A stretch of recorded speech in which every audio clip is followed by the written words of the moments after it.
আপুনি উজনিলৈ আহিম বুলি ভাবিছে নেকি? ভুলতো নাহিব ৩৭ নম্বৰ ৰাষ্ট্ৰীয় ঘাইপথেৰে। ৰাষ্ট্ৰীয় ঘাইপথে জলাকলা খুৱাইছে পথচাৰীক। মুখ্যমন্ত্ৰীক ব্যৰ্থ মন্ত্ৰী আখ্যা। 4 লেন নিৰ্মাণত ব্যাপক অনিয়ম। চোলা হলুৱা দি সলাইছে ঠিকাদাৰী প্ৰতিষ্ঠান। উজনিলৈ যোৱা বা উজনিৰ পৰা আহিবলৈ এতিয়া মানুহৰ এটাই ভয়। ৩৭ নম্বৰ ৰাষ্ট্ৰীয় ঘাইপথৰ দুৰ্বিষহ অৱস্থা। কিন্তু এইটো কঁকাল ভঙা ৰাস্তাৰে দৈনিক পাৰ হয় শ শ ৰোগী, গৰ্ভৱতী মহিলা।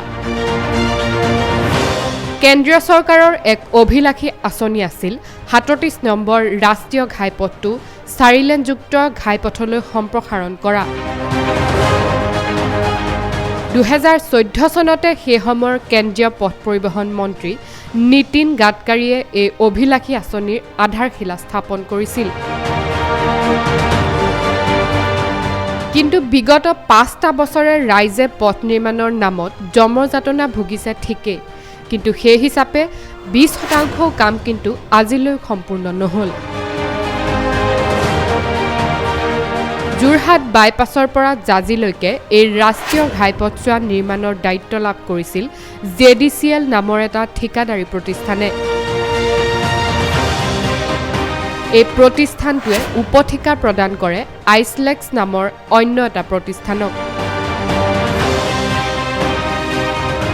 কিন্তু সময় অনুযায়ী ২০% কামো সম্পূৰ্ণ নকৰাত পুনৰ উপঠিকা দিয়া হয় লিংকন এণ্ড ডিগনিটি নামৰ প্ৰতিষ্ঠানটোক।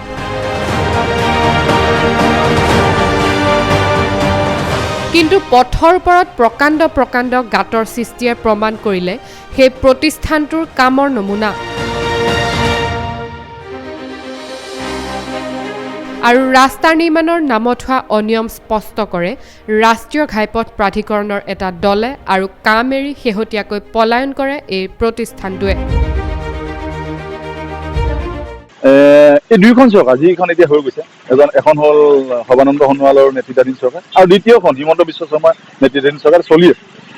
দুইজন মুখ্যমন্ত্ৰী এনেকুৱাই ব্যৰ্থ, এনেকুৱা লজ্জাজনক তেখেতলোক এজন মুখ্যমন্ত্ৰী, তেখেতলোকৰ চৰিত্ৰ ইমান বেয়াকৈ উদ্ঘাটন হৈছে যে তেখেতলোকে ৰাইজৰ কাৰণে ইমান ডাঙৰকৈ তেখেতে উন্নয়নৰ কামৰ ঢাক ঢোল বজায়, কিন্তু আজি এই নেশ্যনেল হাইৱে যিটো 4 লেনলৈ উন্নীতকৰণৰ এই কাম তেখেতলোকৰ আজি কোনোবা যদি সাধাৰণ এজন ব্যক্তিয়ে দেখা পায়, তেতিয়াহ'লে তাতে গোটেই কথাখিনি জলপটকৈ ওলাই পৰে। নিজৰ ৰাস্তাটো আজি অসমৰ একেবাৰে ঘাই ৰাস্তাটো একদম পুৰা নেশ্যনেল হাইৱে 37, এই ৰাস্তাটো যদি তেখেতে যদি 4 লেনৰ উন্নীতকৰণৰ কামটোত যদি তেখেতে যদি কেন্দ্ৰীয় চৰকাৰক হেঁচা দি পেলাই যদি ভাল কৰিব নোৱাৰে, উন্নীতকৰণ কৰিব নোৱাৰে, মেৰামতি কৰিব নোৱাৰে বা নিৰ্মাণ কৰিব যদি নোৱাৰে, তেন্তে তাতকৈ ব্যৰ্থ হ'ব লাগে নেকি? এই ৰাষ্ট্ৰীয় ঘাইপথ নিৰ্মাণৰ কাম যিকোনো ঠিকাদাৰী প্ৰতিষ্ঠানক দিয়াৰ ফলত এতিয়া ক্ষীৰতী গাইত পৰিণত হৈ পৰিছে ৩৭ নম্বৰ ৰাষ্ট্ৰীয় ঘাইপথ। আৰু তাৰ দুৰ্ভোগ ভুগিছে সৰ্বসাধাৰণ ৰাইজে। কেন্দ্ৰীয় চৰকাৰৰ অধীনৰ বিভাগ সন্দৰ্ভত মুখ্যমন্ত্ৰী ডক্টৰ হিমন্ত বিশ্ব শৰ্মাই ক্ষমতা প্ৰয়োগ কৰিব নোৱাৰা মন্তব্য কৰাৰ পিছতে জাঙুৰ খাই উঠিছে বিভিন্ন দল সংগঠন। আমি প্ৰায়ে গাডকাৰী ডাঙৰীয়াক লগ পালে NHIDCLৰ বিষয়টো আমি অৱগত কৰি থাকোঁ। ভাবোঁ ঠিক হ'ব, খালি NHIDCL আমাৰ অধীনত নাই কাৰণে আমি ক'ব পাৰোঁ, বহুত বেছি তাত আমি ক্ষমতা প্ৰয়োগ কৰিব নোৱাৰোঁ, সেই সমস্যা এটা আছে। কিন্তু মই ভাবোঁ যে ভাল ৰাস্তা এটা আমি পাম।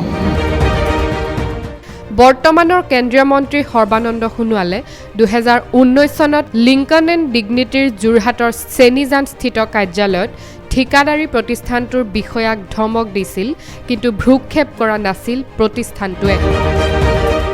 পাব্লিকৰ বহুত কমপ্লেইন আছে, এই বস্তুটো আপোনালোকে চাব লাগিব দেই। ছেকেণ্ড টাইম কিন্তু কথাটো বেয়া হ'ব। নাইট ছাৰ্ভিচ মানুহ অহা যোৱা কৰাত বহুত অসুবিধা। তাৰ এনচাৰ কি আছে? এই বৰষুণ হ'বই, অসমততো এইটো আৰু বৰষুণ নোহোৱাকৈ হ'বই নোৱাৰে, বৰষুণ হ'বই। বৰষুণ চলি থাকিলেও কেনেকৈ আপোনালোকে এই পথলবিলাক কেনেধৰণে আপোনালোকে হেৰি কৰিব? মই আহিলোঁ, আজি আপোনালোকক চালোঁ, আকৌ আহিলোঁ। আৰু এটা কথা, এইটো বস্তু আপোনালোকৰ পাব্লিকৰ গুৰুত্ব, পাব্লিকৰ অসুবিধা মানুহে যেতিয়া কয়। বৰ্তমান এটাৰ পিছত এটা ঠিকাদাৰী প্ৰতিষ্ঠানৰ বাবে সোণৰ কণী পৰা হাঁহ হৈ পৰা এই ৩৭ নম্বৰ ৰাষ্ট্ৰীয় ঘাইপথছোৱাৰ বাবে বিপদসংকুলভাৱে যাত্ৰা কৰিবলগীয়া হৈছে সৰ্বসাধাৰণ ৰাইজে হয় গাড়ীৰ ক্ষতি নহয় শৰীৰৰ ক্ষতি যিকোনো এটা যে হ'ব সেয়া নিশ্চিত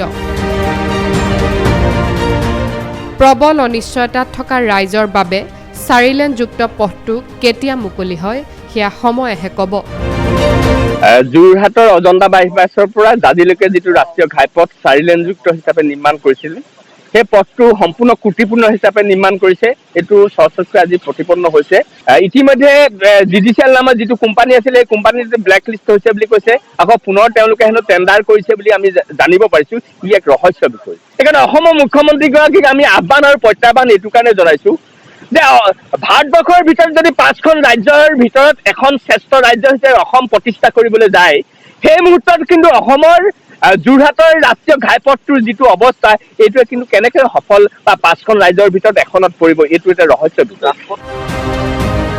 টিয়কৰ পৰা পাৰ্থ হাজৰিকা ৰিপৰ্ট প্ৰতিবিম্ব live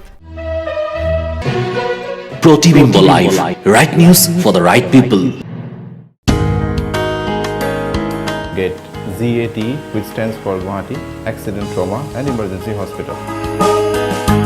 We provide day and night services equally. In fact, we do more emergency OTs than elective surgeries. We also cater the low socio-economic strata of Assam by its electricity screen called HAHI, which means to smile. So keep smiling with a healthy life with Gate Hospital.